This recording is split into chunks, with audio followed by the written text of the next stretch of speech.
আসসালামু আলাইকুম রহমতুল্লাহি ওবারাকাতু।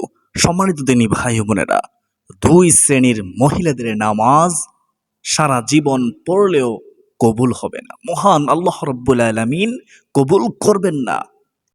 আপনি কি জানেন সেই দুই হতভাগা কপাল পোড়া মহিলারা কারা, যারা সারা জীবন নামাজ পড়লেও জাহান্নামী হবে?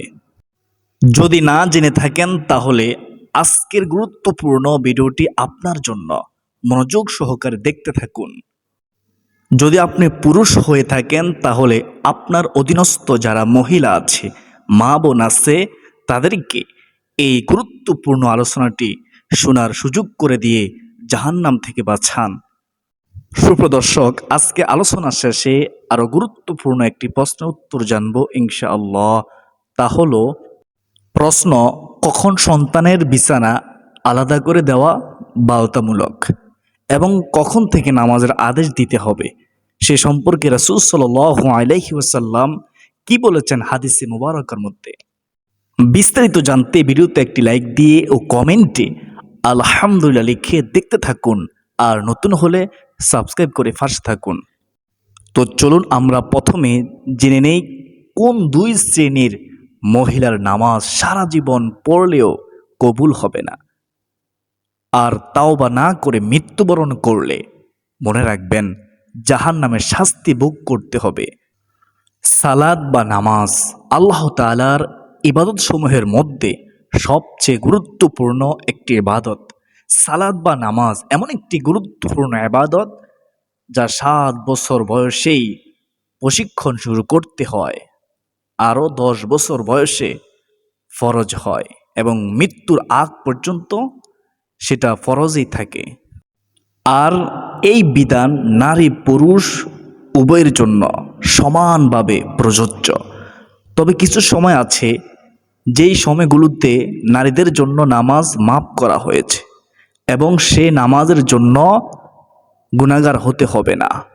যেমন মহিলারা যখন অপবিত্র থাকে অথবা সন্তান প্রসবের পর পবিত্র হওয়ার আগ পর্যন্ত যে নামাজগুলো কাজা হবে সেগুলো পুরোপুরি মাফ করা হয়েছে। অর্থাৎ হায়েজের সময় নামাজ রোজা আদায় করা নিষেধ, আল্লাহ তাআলা নিষেধ করে দিয়েছেন।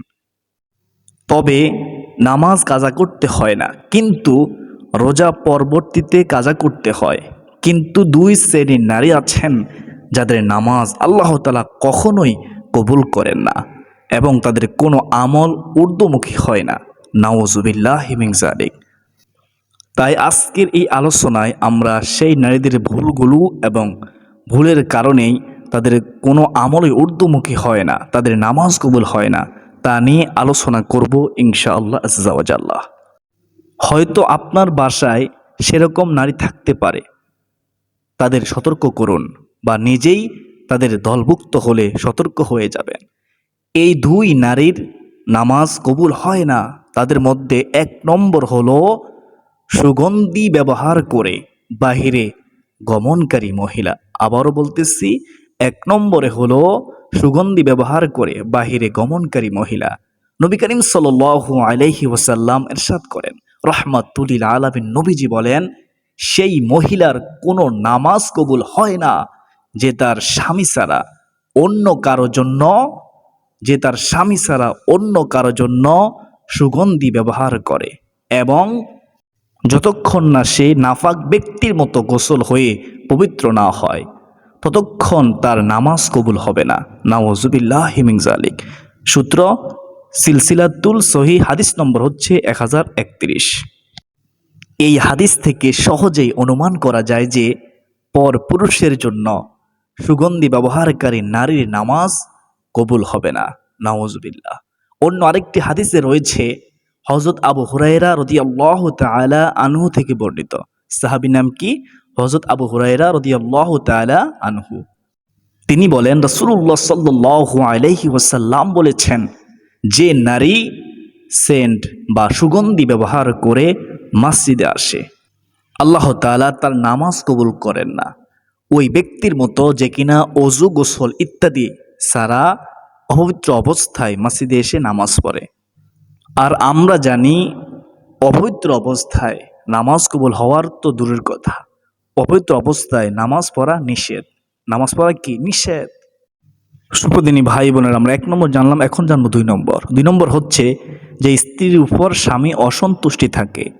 যে স্ত্রীর উপর স্বামী অসন্তুষ্টি থাকে তার মতো হতভাগা কপাল পরে জমিনের মধ্যে কেউ নেই, তার নামাজ কবুল হবে না। শুনতে থাকুন মনোযোগ দিয়ে, হাদিসটি শুনুন, ইনশাআল্লাহ বুঝতে পারবেন। হযরত আবু উমামা রাদিয়াল্লাহু তাআলা আনহু থেকে বর্ণিত, তিনি বলেন, রাসূল করিম সাল্লাল্লাহু আলাইহি ওয়াসাল্লাম ইরশাদ করেন, 3 ব্যক্তির নামাজ কবুল হয় না এবং তাদের সৎ আমলগুলো ঊর্ধ্বমুখী হয় না। নাউজুবিল্লাহ। 1 নম্বর হলো পলাতক গোলাম, যতক্ষণ না সে তার মালিকের নিকট ফিরে আসে ততক্ষণ তার কোনো নেক আমল, তার নামাজ, কোনো আমল আল্লাহ তাআলা কবুল করেন না। তাকে তওবা করতে হবে, ফিরে আসতে হবে। 2 নম্বর হলো যে স্ত্রীর উপর স্বামী অসন্তুষ্ট থাকে। যে স্ত্রীর উপর স্বামী অসন্তুষ্ট থাকে তার নামাজ, তার কোনো নেক আমল আল্লাহ তাআলা কবুল করবেন না। 3 নম্বর হলো নবীজি বলেন, মাতাল, যতক্ষণ না সে জ্ঞান ফিরে পায় ততক্ষণ পর্যন্ত তার নামাজ, কোনো আমল আল্লাহ তাআলা কবুল করবেন না। আশা করি আপনারা বুঝতে পেরেছেন। অন্য বর্ণনা এসেছে, যে ব্যক্তি কোনো ইমামের পেছনে নামাজ পড়ে অথচ ইমামকে তার পছন্দ না হয়, সে ব্যক্তির নামাজ কবুল হবে না। বুঝতে পেরেছেন? তিরমিজি শরীফ হাদিস নম্বর হচ্ছে 360, সহিহুল জামে হাদিস নম্বর হচ্ছে 3057। এই হাদিস থেকে আমরা সহজে বুঝতে পারি যে স্ত্রীর উপর শরীয়ত সম্মত কারণে স্বামী অসন্তুষ্ট থাকে, রাগ থাকে, স্বামীর মনে কষ্ট থাকে, এই স্বামীর অসন্তুষ্টি অবস্থায় স্ত্রী নামাজ আদায় করলে, কোনো নেকামল করলে, কোনো এবাদত করলে, সে নামাজ, নেকামল, এবাদত কবুল হবে না যতক্ষণ না সে তার স্বামীকে সন্তুষ্টি করতে পারবে। অবশ্যই প্রত্যেক দিনই মা বোনকে বলবো, আপনারা আপনার স্বামীকে কষ্ট দিবেন না, জবান দিয়ে আঘাত দিবেন না, তার সাথে মুখে মুখে তর্ক করবেন না। আপনার স্বামীকে আপনি সবসময় খুশি রাখার চেষ্টা করুন। ইনশাআল্লাহ আপনার সমস্ত নেক আমল আল্লাহ তাআলা কবুল করবেন। অনেক আলেমদের মতে এই নামাজ কবুল না হওয়ার অর্থ হলো পরিপূর্ণরূপে কবুল না হওয়ার। তবে মহিলাদের জন্য সুসংবাদ হলো, রাসূলুল্লাহ সাল্লাল্লাহু আলাইহি ওয়াসাল্লাম বলেছেন, কোনো নারী যখন 5 ওয়াক্ত নামাজ আদায় করে, রমজান মাসে রোজা রাখে, নিজের ইজ্জত আবরু রক্ষা করে, সতীত্ব রক্ষা করে, স্বামীর নির্দেশ মান্য করে, স্বামীর আনুগত্য করে, তবে রহমাতুল আলামিন নবীজি সুসংবাদ দিয়েছেন, মা বোনেরা শুনুন, তবে রহমাতুল আলামিন নবীজি বলেছেন, সে মহিলারা জান্নাতের যে কোনো দরজা দিয়ে ইচ্ছে প্রবেশ করতে পারবে। সুবহানাল্লাহ। সহিহ ইবনে হিব্বান হাদিস নম্বর হচ্ছে 4163। সেই প্রেক্ষাপটেই প্রতিটি নারীর উচিত হবে তার স্বামীকে সন্তুষ্ট রাখা। আর কোনো স্বামী যদি মনে করেন যে আপনি অসন্তুষ্ট হলেই আপনার স্ত্রী ক্ষতির সম্মুখীন হবে, তাহলে আপনার সেই ধারণা নিতান্তই ভুল। মনে রাখবেন, এক্ষেত্রে শরীয়ত সম্মত ওজর থাকতে হবে। যেমন অনেক বদমেজাজি স্বামী রয়েছেন, ছোটোখাটো বিষয় নিয়ে স্ত্রীর সাথে লেগে যান বা স্ত্রীর উপর অসন্তুষ্ট হয়ে বসেন। তাদের ক্ষেত্রে উক্ত হাদিসটি প্রযোজ্য হবে না, বা দিনী কাজে বাধা দিলে এই হাদিসটি প্রযোজ্য হবে না। আশা করি আপনারা বুঝতে পেরেছেন। মূলত আল্লাহর দৃষ্টিতে স্বামীর অসন্তুষ্টির পেছনে সুস্পষ্ট কারণ থাকতে হবে, এবং সেটি যদি স্ত্রী ভুলের কারণে হয় তখনই স্ত্রী ক্ষতিগ্রস্ত হবে না, গুনাহগার হবে। সম্মানিত দিনী ভাই বোন, চলুন এখন আমরা গুরুত্বপূর্ণ প্রশ্ন উত্তরটি চেয়ে নেই। প্রশ্নটি হলো, কত বছর থেকে সন্তানের বিছানা আলাদা করে দেওয়ার কথা বলেছেন রাসূল সাল্লাল্লাহু আলাইহি ওয়াসাল্লাম? মনোযোগ সহকারে শুনুন। সুপ্রদর্শক, জন্মের পর থেকে শিশু মা বাবার সঙ্গেই ঘুমায়, কিন্তু সারা জীবন তো আর সন্তান মা বাবার সঙ্গে এক বিছানায় ঘুমানো সম্ভব নয়। এ ব্যাপারে হাদিসের ভাষ্য অনুপাতে সন্তানের বয়স 10 বছর হলে সেই সন্তানকে পৃথক বিছানায় বা আলাদা করে শোয়ানো আবশ্যক, একসঙ্গে থাকা যাবে না। যদিও বাবার সঙ্গে ছেলের এবং মায়ের সঙ্গে মেয়ের শোয়ার অবকাশ আছে, ঘুমানোর অবকাশ আছে, তবে এক্ষেত্রেও আলাদা থাকার সুযোগ থাকা অবস্থায় এমনটি করা উচিত নয়। আর হাদিসের কিছু বর্ণায় 7 বছরের কথাও এসেছে।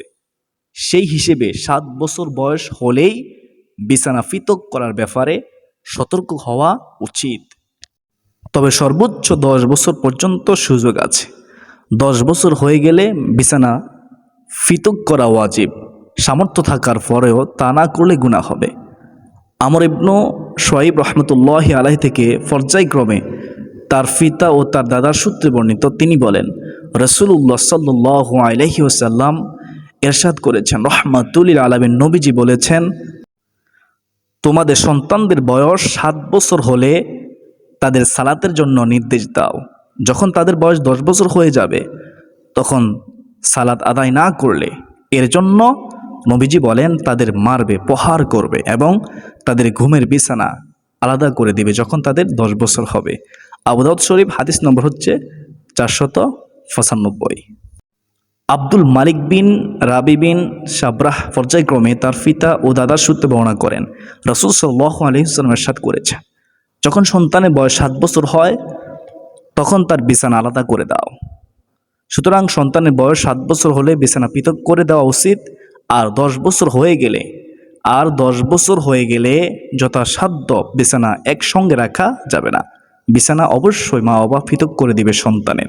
আশা করি প্রত্যেক মা বাবা এই বিষয়টি বুঝতে পেরেছেন।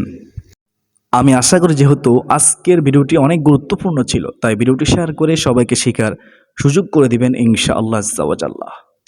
আর যারা ভিডিওটি শেষ পর্যন্ত দেখেছেন তারা কমেন্টে আলহামদুলিল্লাহ লিখে আল্লাহর শুকর আদায় করুন। আজকের জন্য এ পর্যন্তই। সকলে সুস্বাস্থ্য কামনা করে বিদায় নিচ্ছি।